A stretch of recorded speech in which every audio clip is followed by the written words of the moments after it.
Hello everyone, welcome back to our YouTube channel. तो हमने class 10th का mathematics में फर्स्ट चैप्टर स्टार्ट किया था, real numbers.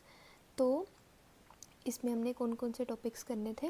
Real numbers, Euclid's division lemma, Euclid's division algorithm, fundamental theorem of arithmetic, method of finding LCM and HCF और इनका LCM और HCF का नंबर्स के साथ रिलेशनशिप। यहाँ तक के टॉपिक्स हमने कवर कर लिए थे। नेक्स्ट जो आज हम करने वाले हैं वो है irrational numbers, rational numbers and their decimal expansions, और how to check if a number is terminating और नॉन टर्मिनेटिंग नंबर्स।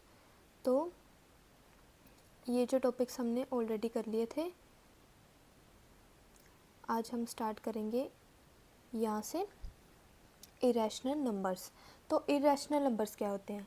इससे पहले हमें पता होना चाहिए कि रैशनल नंबर्स क्या होते हैं। रैशनल नंबर्स कोई भी नंबर्स जो P/Q की फॉर्म में रिप्रेजेंट किए जा सकते हैं, उन नंबर्स को बोलते हैं रैशनल नंबर्स। और जो नंबर्स P/Q की फॉर्म में रिप्रेजेंट नहीं किए जा सकते उनको बोलते हैं irrational numbers, rational and irrational numbers.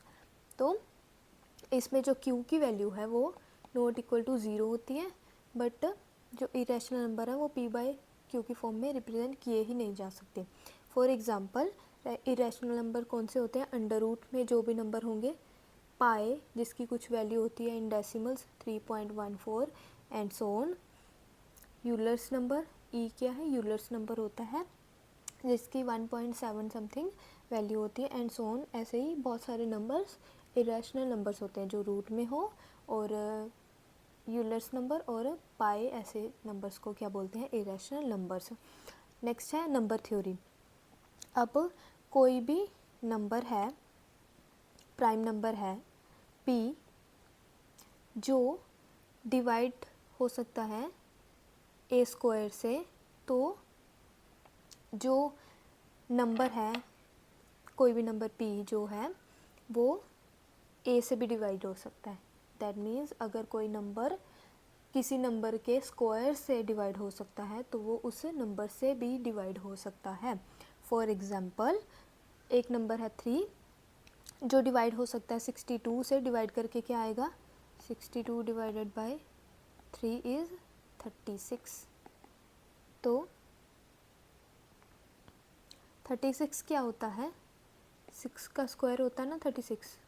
तो अगर ये नंबर 3 अगर 6 के स्क्वायर से डिवाइड हो सकता है, जैसे देखो हमने किसी नंबर को डिवाइड करना था, 62 को ही डिवाइड किया 3 से, तो 62 क्या होता है? 36 क्या होता है? सॉरी 36 होता है 6 का स्क्वायर। तो जो नंबर हमें मिला है वो है 6, तो जो 3 है वो 6 से भी डिवाइड हो सकता है। अगर किसी नंबर के स्क्वायर से डिवाइड हो सकता है तो उस नंबर से भी डिवाइड हो सकता है। ये एक रूल है, एक मैथमेटिकल ट्रिक है नंबर्स को सॉल्व करने के लिए, डिवीजन के लिए। नेक्स्ट है इरेशनल नंबर्स के लिए, सॉरी। तो नेक्स्ट है हमारा किसी भी रैशनल नंबर और इरेशनल नंबर को अगर हम ऐड या सब्ट्रैक्ट करें तो जो हमें रिज़ल्ट मिलेगा, जो आंसर मिलेगा वो क्या होगा? Irrational number. ये जो चीज़ें हैं हमने 9th क्लास के फर्स्ट चैप्टर में ऑलरेडी की हुई हैं, बट ये जो ट्रिक्स हैं वो हमें नेक्स्ट फर्दर चैप्टर्स में हेल्प करेंगी, तो हम इसको सिर्फ रिवाइज करेंगे। नेक्स्ट है the product and quotient of non zero rational number. कोई भी रैशनल नंबर लिया जो ज़ीरो नहीं है और इरेशनल नंबर, तो अगर हमने इसको मल्टीप्लाई या डिवाइड किया तो हमें जो रिज़ल्ट मिलेगा, जो आंसर मिलेगा वो क्या होगा? इरेशनल। तो अगर इन जनरल बोलें तो क्या है कि किसी भी रैशनल नंबर को और इरेशनल नंबर को अगर हमने ऐड किया, सब्ट्रैक्ट किया, मल्टीप्लाई किया या डिवाइड किया तो हमें जो रिज़ल्ट मिलेगा, जो आंसर मिलेगा वो इरेशनल नंबर ही होगा। नेक्स्ट है अगर कोई भी प्राइम नंबर p है, अगर हम उसको रूट में लिखें, उसका रूट करें, फॉर एग्ज़ाम्पल 7 है हमारे पास कोई प्राइम नंबर, अगर हमने इसका रूट किया तो ये क्या होगा, रूट इरेशनल नंबर होगा। किसी भी प्राइम नंबर का अंडर रूट किया जाए तो वो हमें इरेशनल नंबर मिल जाएगा। किसी भी प्राइम नंबर का, प्राइम नंबर क्या होते हैं, जो अपने टेबल से और 1 से डिवाइड हो सकते हैं और किसी भी टेबल में डिवाइड नहीं होते हैं, किसी भी नंबर से डिवाइड नहीं होते हैं। तो ये जो रिज़ल्ट है हमें मिला कि √7 जो है वो इरेशनल नंबर होता है।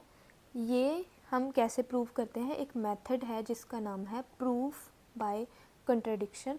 कंट्राडिक्शन क्या होता है, हम कुछ ऐसा अज्यूम करते हैं जो हमारे रिज़ल्ट के बिल्कुल ऑपोजिट होता है। तो जब हमने इसको सॉल्व किया और हमें पता चला कि जो हमने अज्यूम किया था वो तो ट्रू नहीं है, इट इज़ नॉट ट्रू, तो जो उसका ऑपोजिट रिज़ल्ट है वो ट्रू प्रूव हो जाता है।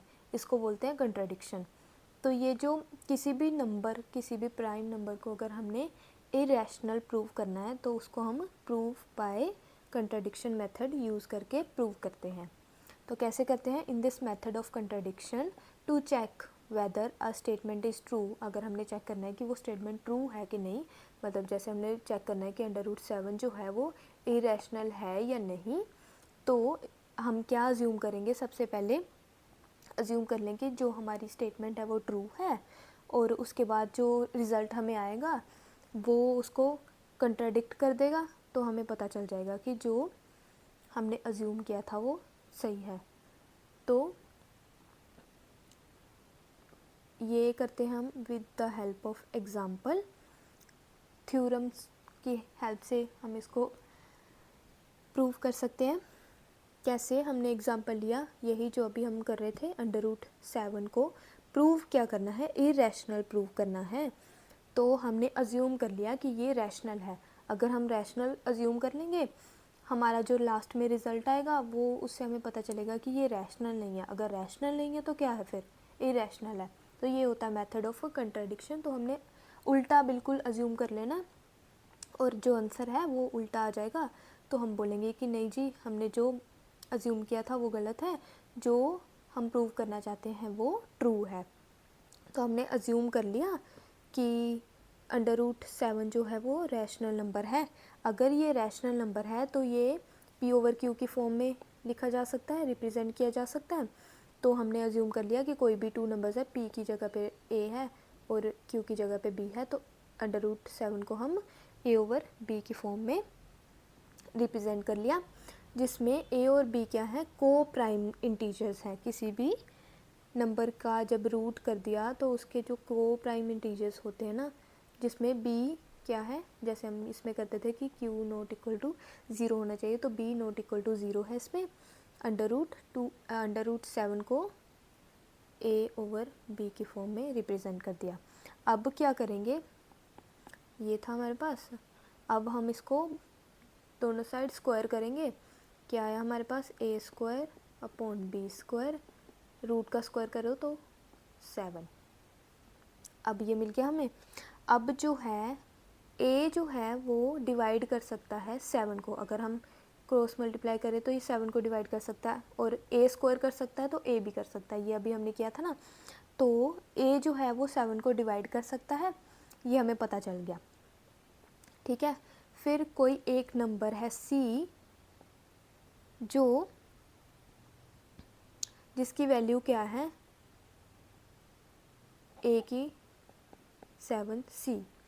तो कोई नंबर हमने ऐसे अज्यूम कर लिया कि पहले हमें पता था कि 7 डिवाइड हो जाता है A से, तो यहाँ पे ऐसे अगर इसको यहाँ लेके आएंगे तो /7 हो जाएगा ना, तो C की वैल्यू आ जाएगी। अगर हम 7 को डिवाइड करें, देखो अगर हम 7 को डिवाइड करें या A/7 करें तो हमारे पास C आया, कुछ ऐसा नंबर है। तो इसको क्रॉस मल्टीप्लाई किया तो हमें मिल गया कि A की वैल्यू क्या है, A/7। तो इसको क्रॉस मल्टीप्लाई किया, क्या आया, ये था C, यहाँ गया और यहाँ आया A, तो A की वैल्यू आ गई हमारे पास 7C। तो हमने 7C एक वैल्यू ले ली। अब हमने A की वैल्यू जो है इसमें पुट करनी है, जो हमारे पास इक्वेशन आ चुकी है। तो ए की वैल्यू पुट करेंगे, ए स्क्वायर की है यहाँ पे वैल्यू ना, तो 7c, 7 का स्क्वायर 49, c का स्क्वायर क्या हमें मिला अपॉन बी स्क्वायर और 7 यहाँ पे। तो ये जो अभी हम इक्वेशन में इसको कर रहे थे, हमें मिल गया c की वैल्यू, a की वैल्यू हमें मिली, हमने a की वैल्यू पुट करनी है। अब हमें क्या मिला है इसमें, 7b square is equal to 7 भी मिल जाएगा ना, यहाँ से क्रॉस मल्टीप्लाई करेंगे तो 7b square is equal to 49c square. तो ये हमें मिल गया। अब b की वैल्यू क्या होगी, b स्क्वायर की वैल्यू होगी 49 अपॉन 7 c स्क्वायर, यहाँ जाके डिवाइड हो जाएगा, तो c स्क्वायर 49 अपॉन ये क्या मिला, b square equal to 7c square. अब हमारे पास a गायब हो गया, अब यहाँ पे b square upon b square और c स्क्वायर के फॉर्म में इक्वेशन मिल गई। अब हमें इससे क्या पता चला कि पहले जो 7 था वो a से डिवाइड हो रहा था, अब ये 7 b से भी डिवाइड हो रहा है।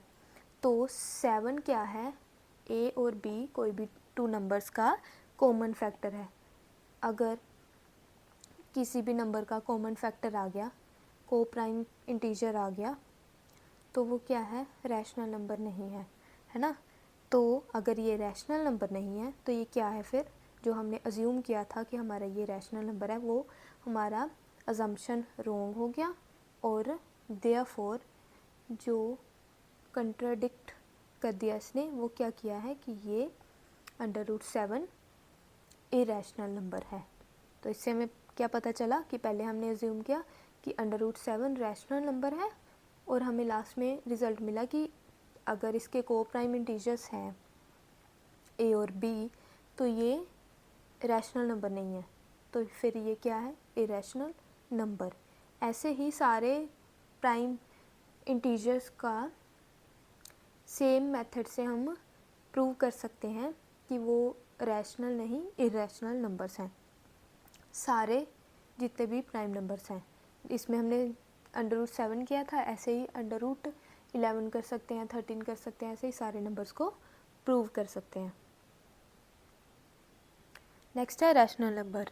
अभी हमने इरेशनल नंबर किया कि क्या क्या होते हैं इरेशनल नंबर, जो p/q की फॉर्म में नहीं हो सकते। तो रैशनल नंबर्स क्या होते हैं, अब जो p/q की फॉर्म में रिप्रेजेंट किए जा सकते हैं, जिसमें p और q जो है वो इंटीजर्स होंगे, कोई भी इंटीजर जिसमें q की वैल्यू नॉट इक्वल टू 0 होनी चाहिए। फॉर एग्जांपल p/q की फॉर्म में क्या आ गए, x/y, कोई भी वैल्यू हो सकती है इसमें, नेगेटिव पॉजिटिव कुछ भी हो सकता है। 2/3, कोई भी इंटीजर्स, पॉजिटिव इंटीजर्स 1/6, कोई भी, चाहे ऊपर 1 आ रहा है चाहे नीचे 1 आ रहा है, वो रैशनल नंबर ही होता है। किसी नंबर के नीचे अगर कोई नंबर नहीं आ रहा है, मान लो मेरे पास 9 है, अगर इसके नीचे कोई नंबर नहीं है, तो ये भी एक रैशनल नंबर है। कैसे, जिसके नीचे डिनोमिनेटर कुछ नहीं है, उसके डिनोमिनेटर क्या होगा, 1। नेक्स्ट है फॉर एग्ज़ाम्पल -1/2, जो एक नेगेटिव इंटीजर से बना हुआ रैशनल नंबर है। 4/5, 1, 0, -3, ये सारे क्या हैं, रैशनल नंबर्स। नेक्स्ट है टर्मिनेटिंग और नॉन टर्मिनेटिंग डेसिमल्स क्या होते हैं। तो कोई भी रैशनल नंबर्स हैं, उनको हम डेसिमल फॉर्म में रिप्रेजेंट कर सकते हैं, उनको एक्सपेंड कर सकते हैं डेसिमल फॉर्म में। तो उसमें क्या होते हैं, टर्मिनेटिंग और नॉन टर्मिनेटिंग डेसिमल्स होते हैं, 2 टाइप्स के। जिसमें टर्मिनेटिंग क्या है, जिनका एक एंड पॉइंट होगा, मतलब कि वो किसी पॉइंट पे आके एंड हो जाएंगे, ख़त्म हो जाएंगे, बार बार रिपीट नहीं होंगे।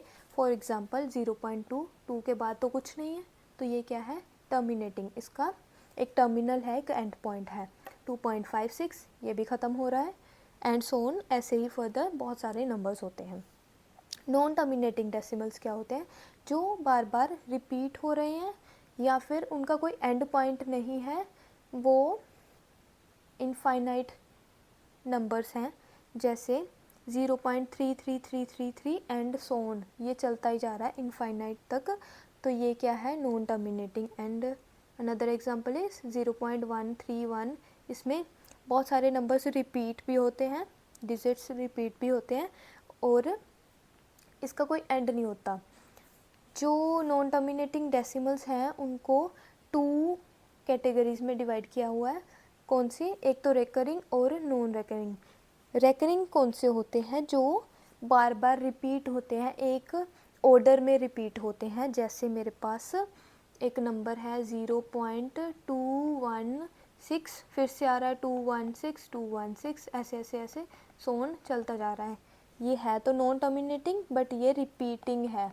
216 जो है इसको हम कैसे फिर लिखते हैं, 216 और इसके ऊपर बार लिख देते हैं, तो ये बोलते हैं इसको हम recurring non terminating decimal number. तो ये क्या है, रिपीटिंग होते हैं। नॉन रेकरिंग जो होते हैं उसमें कुछ भी रिपीट नहीं होता है। जैसे पाई की वैल्यू जो है 3.14 तक तो हम जानते हैं कितनी होती है, बट इतनी नहीं होती, इससे ज़्यादा होती है। 159,265,35, तो इसमें कुछ भी रिपीट नहीं होता, किसी भी ऑर्डर में रिपीट नहीं होता। डिजिट्स जो है वो रिपीट होते हैं बट किसी ऑर्डर में नहीं हो रहा है। जैसे 15 दोबारा नहीं आ रहा है, 92 दोबारा नहीं आ रहा है, ऐसे। तो इनको बोलते हैं non recurring non terminating decimal expansion. आगे है कि हम कैसे चेक करेंगे कि कोई भी रैशनल नंबर टर्मिनेटिंग है या नहीं है। If a rational number is terminating और नोट, तो उसके लिए एक मेथड है, एक रूल है जिससे हमें पता चलता है कि अगर ये कंडीशंस को सेटिस्फाई कर दिया तो ये टर्मिनेटिंग है या नहीं है। तो एक रैशनल नंबर है a ओवर b, कोई भी रैशनल नंबर है, चाहे p ओवर q ले लो, चाहे a ओवर b ले लो, उसकी डेसिमल एक्सपेंशन टर्मिनेट होगी अगर ये दो कंडीशन सेटिस्फाई हो जाएं। कौन सी? अगर उसका HCF, दो नंबर्स का HCF 1 हो और जो b है उसको प्राइम फैक्टराइजेशन की फॉर्म में 2 और 5 की फॉर्म में रिप्रेजेंट किया जा सके, एक्सप्रेस किया जा सके। अगर b को, इसका जो डिनोमिनेटर है, ये डिनोमिनेटर एक तो नॉन ज़ीरो होगा और उसको प्राइम फैक्टराइजेशन की फॉर्म में रिप्रेजेंट किया जा सके। फॉर एग्जांपल कैसे, b अगर 2 into something into 5 into something, m और n इन दोनों की वैल्यू 0 भी हो सकती है और 0 के सिवा कुछ भी हो सकती है, या फिर दोनों ही 0 हो सकते हैं। इधर m और n और both can be equal to 0। तो ये जो है, जब ये दोनों कंडीशन सेटिस्फाई हो जाएंगी तो हमें पता चल जाएगा कि ये जो रैशनल नंबर है वो टर्मिनेटिंग है। अगर ये दोनों नहीं होंगी तो नॉन टर्मिनेटिंग होगा। If the prime factorization of b contains any number other than 2 or 5, then the decimal expansion of that number will be recurring, मतलब वो repeating होगा, फिर terminating नहीं होगा, नॉन टर्मिनेटिंग हो सकता है। तो अगर ये 2 और 5 के सिवा सिर्फ 2 और 5 को ही सेटिस्फाई करते हैं ये दो नंबर्स पे, तो इसको करते हैं with the help of example. हमारे पास एक एग्जांपल है 1/40, ये हमारा एक रैशनल नंबर है जिसकी डेसिमल फॉर्म है 0.025, जो एक टर्मिनेटिंग डेसिमल है। इसका एक एंड पॉइंट है जो दोबारा रिपीट नहीं हो रहा है, इनफाइनाइट तक नहीं जा रहा है, जिसका इन दोनों का HCF जो है 1 और 40 का, क्या HCF आएगा, हाईएस्ट कॉमन फैक्टर आएगा 1, क्योंकि इसमें कोई भी नंबर जो है वो कॉमन नहीं आएगा, 1 का तो 1 ही मल्टीपल होता है, तो HCF आएगा 1। और जो डिनोमिनेटर 40 है उसको एक्सप्रेस किया जा सकता है 23 इंटू 51, तो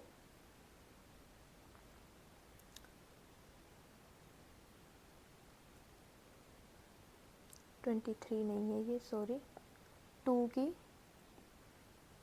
पावर 3 और 5 की पावर 1, तो इस फॉर्म में इसको रिप्रेजेंट किया जा सकता है, जो हमने अभी देखा था कि 2 और 5 की फॉर्म में होना चाहिए। तो 40 की वैल्यू आएगी हमारे पास, अगर हम इसके प्राइम फैक्टर्स लेंगे 2 इंटू 2 इंटू 2 इंटू 5, तो ये जो है 40 को हमने एक्सप्रेस किया है in the form of prime factors 2 and 5।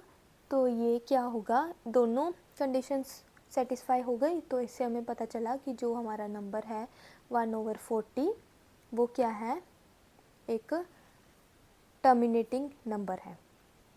Another example 3/7 जो है उसका डेसिमल फॉर्म है 0.428571, जो एक रेकरिंग डेसिमल है जिसका HCF जो है, पहले तो इसका HCF जो है 3 और 7 का, इन दोनों नंबर्स का HCF आएगा 1, क्योंकि इनमें कोई भी कॉमन फैक्टर नहीं आएगा। और जो डिनोमिनेटर है 7 वो क्या है, इन द फॉर्म ऑफ 7 की पावर 1। तो ये जो है ना तो 2 है ना तो 5 है, तो ये 2 और 5 की फॉर्म में रिप्रेजेंट नहीं किया जा सकता, मतलब इनकी मल्टीप्लिकेशन प्रोडक्ट के फॉर्म में 2 + 5 नहीं कर सकते हैं, 2 × 5 की फॉर्म में होगा, तभी ये इस कंडीशन को सेटिस्फाई करेगा। तो ये क्या है, non terminating number, non terminating decimal number, decimal expansion of any rational number that is 3/7। तो ये था इसमें नॉन टर्मिनेटिंग और ये था टर्मिनेटिंग। तो अगर ये दोनों कंडीशंस को सेटिस्फाई कर देता है कोई भी नंबर, तो इससे हमें पता चल जाएगा कि ये रैशनल नंबर टर्मिनेटिंग है। और अगर इन दो कंडीशंस को सेटिस्फाई नहीं करता, दोनों को, एक को नहीं, एक का तो आ गया था हमारे पास HCF 1, पर जो डिनोमिनेटर है वो 2 × 5 की फॉर्म में नहीं आया, तो ये नॉन टर्मिनेटिंग नंबर है। दैट्स इट, यहाँ पे हमारा चैप्टर ख़त्म होता है। फर्दर चैप्टर्स हम सारे चैप्टर्स 1 बाय 1 फर्दर वीडियोस में डिस्कस करते रहेंगे। तब तक के लिए keep learning. Thank you for watching.